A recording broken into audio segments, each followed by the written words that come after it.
बहुत बहुत शुक्रिया। और मैं शौकत भारती साहब अपडेट लेने के बाद जंग पे जरूर आज बात करूंगा कि आखिर जी रुक क्यों मुमताज नहीं देता। साहब, जी जी जी, अपडेट शौकत भारती अपडेट साहब, मैं जी अपडेट मुमताज साहब ये है कि एक तरफ जो है अमेरिका खुद जंग बढ़ा रहा है और दूसरी तरफ जंग को रोकने की बातचीत कर रहा है, और ये उसका चेहरा जो है पूरी दुनिया ने देख लिया।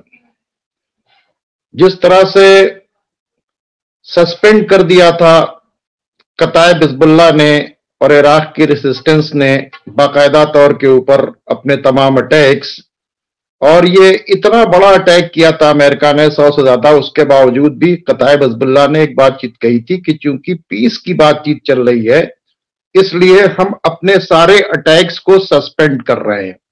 ठीक है, लेकिन उसके बावजूद अमेरिका का हमला करके इराक के अंदर कताइब हिजबुल्लाह के कमांडर को हिट करना, ठीक है, वो खुद बता रहा है कि अमेरिका जो है वो जंग को आगे बढ़ाना चाहता है। अमेरिका के ऊपर न जाने कौन सा इजराइल का दबाव है, न जाने किस वास्ते वो ब्लैकमेल हो रहा है, क्यों इस तरह से जंग को बढ़ाना चाह रहा है। और उसके बाद उसने एक तरफ बेंजामिन नेतन्याहू के पास पहुंचकर पीस की बातचीत करना और उसके बाद उनकी कंसल्ट लेने की बातचीत करना, ब्लिंकन सारे दौरे करने के बाद, सारा प्लान बनाने के बाद, सब कुछ फाइनल करने के बाद जब जाते हैं अप्रूवल लेने के लिए, तो वहां से बाइडेन कह देते हैं कि भाई हम सीज फायर नहीं करेंगे और हम तो बिल्कुल जीत के करीब हैं, हम तो बिल्कुल क्या नाम है खत्म करने जा रहे हैं, क्या नाम, हमास को बाकायदा तौर के ऊपर।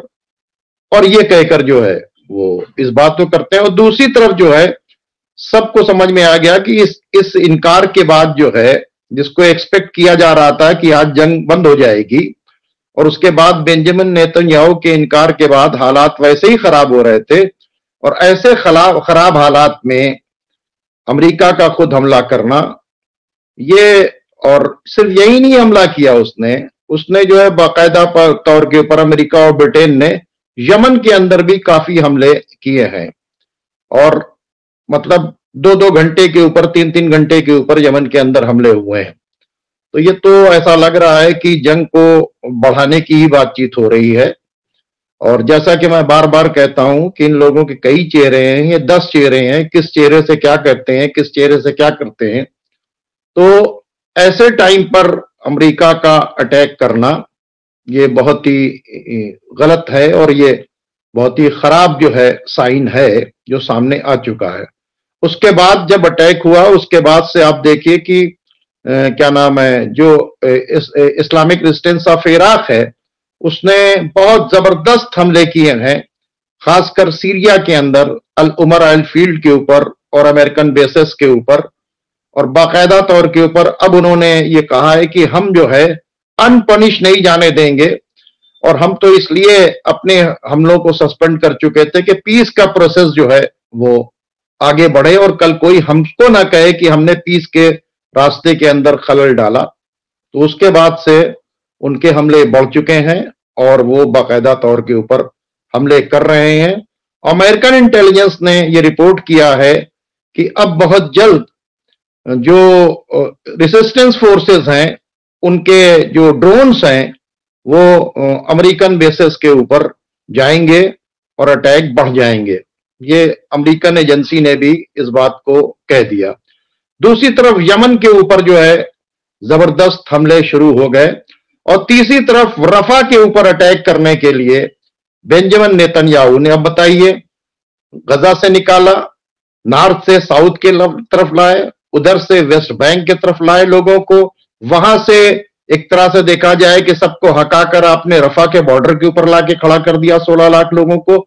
अब बेंजामिन नेतन्याहू इनके ऊपर क्या कह रहे हैं कि साहब जो है इस जो रफा के बॉर्डर के ऊपर उन्होंने हमले शुरू कर दिए हैं। इसके मतलब क्या नाम है, इजिप्ट के तरफ जो है ढकेलने की बात जो है वो उसके ऊपर, उस मिशन के ऊपर वो लगे हुए हैं। और बार बार इजिप्ट की तरफ से कि भाई हमारे तरफ आएंगे तो हम अटैक कर देंगे, और ये बार बार शिकायत कर रहे हैं, और इनकी शिकायत के ऊपर कोई असर जो है वो नहीं पड़ रहा है। तो बेंजामिन नेतन्याहू की अपनी मनमानी करना, अमेरिका का अटैक करना, ये खुद बता रहा है कि अब जो है ये जंग को रोकना नहीं चाहते, और साथ साथ ये भी कह रहे हैं कि एक छोटा सा रूम खुला हुआ है और उसमें हम पीस की बातचीत कर रहे हैं। और फिर ये कायरा के अंदर बैठकर कतर के लोग और क्या नाम है अमेरिका के लोग और ये इजिप्ट के लोग बैठकर जो है फिर वो पीस की बातचीत कर रहे हैं। तो ये समझ में नहीं आ रहा कि ये करना क्या चाह रहे हैं, जिसके वजह से हिजबुल्लाह ने बहुत हमले बढ़ा दिए, और किरियात शमूना के ऊपर तो इस कदर अटैक्स किया है कि नंबर ऑफ मिलिट्री व्हीकल्स जो है पूरी तरीके से उड़ा दिए हैं।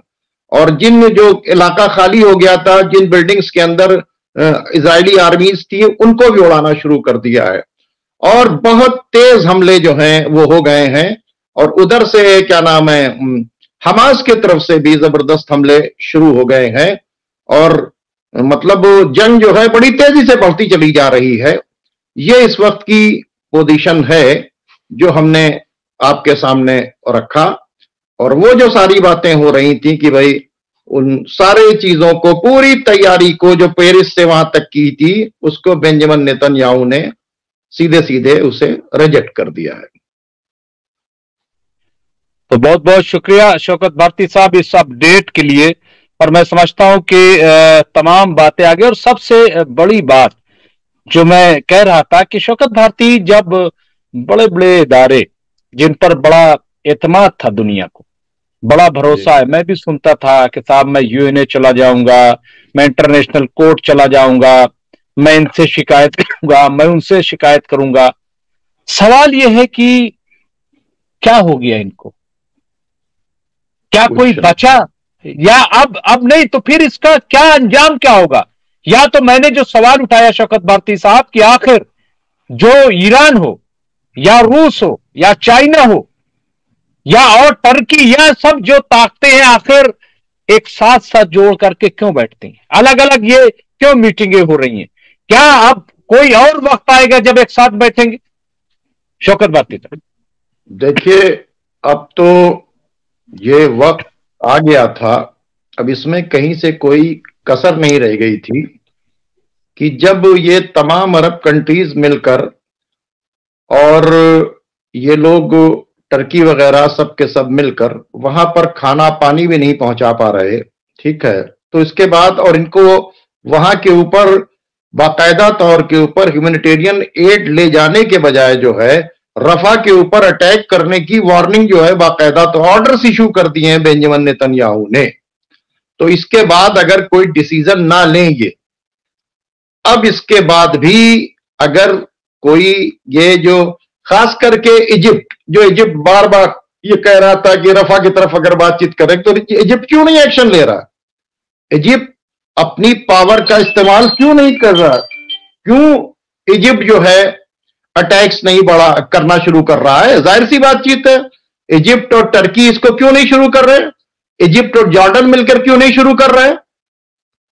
तो सवाल यह पैदा होता है कि, और दूसरी बात यह है कि क्यों खुलकर नहीं कह रहे हैं कि अमेरिका से कि भाई आप हमारे कोई बेस इस्तेमाल नहीं करेंगे यहां के ऊपर, कोई बेस हम, ये भी एक भाई कम से कम ये ठीक है कि भाई आप नहीं करना है तो आपको जो कुछ करना है वो इराक के अंदर कीजिए, सीरिया के अंदर कीजिए, जहां कीजिए, हमारे बेसिस नहीं इस्तेमाल करेंगे, ये क्यों बातचीत नहीं कर रहे हैं?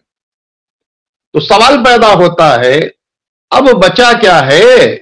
अब किसी के पास कुछ नहीं बचा है। और उसके बाद जो है आप देख रहे हैं कि यूनाइटेड नेशन भी बोल चुका है, सब लोग बोल चुके हैं कि अब वहां के ऊपर लोग भूख से मर जाएंगे, यानी अब जो बर्दाश्त की ताकत खत्म हो गई।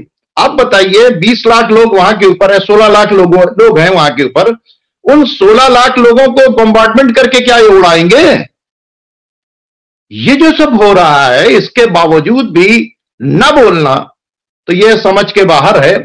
और अब तो जाहिर सी बातचीत है कि ये जो ज्वाइंट फोर्सेस जो हैं, जो बनाई जा रही थी पीस के लिए, ठीक है कि भाई अरब की फोर्सेस जाएंगी और वहां के ऊपर पीस होगी और बीच के अंदर लगेगी और डेवलपमेंट के काम करेंगे, ये फोर्सेस खाना पहुंचाने का काम करें, और एक जो है सेफ कॉरिडोर बना दे और कह रहे हमास को लड़ना है लड़े, ना हो जंग बंद, कम से कम वहां के ऊपर खाना पानी तो पहुंचाए।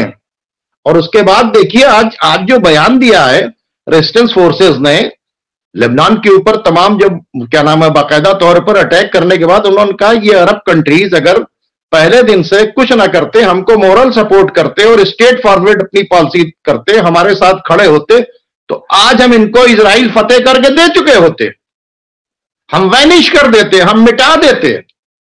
लेकिन अफसोस यह है कि अरब कंट्रीज ने अपना कोई रोल अदा नहीं किया।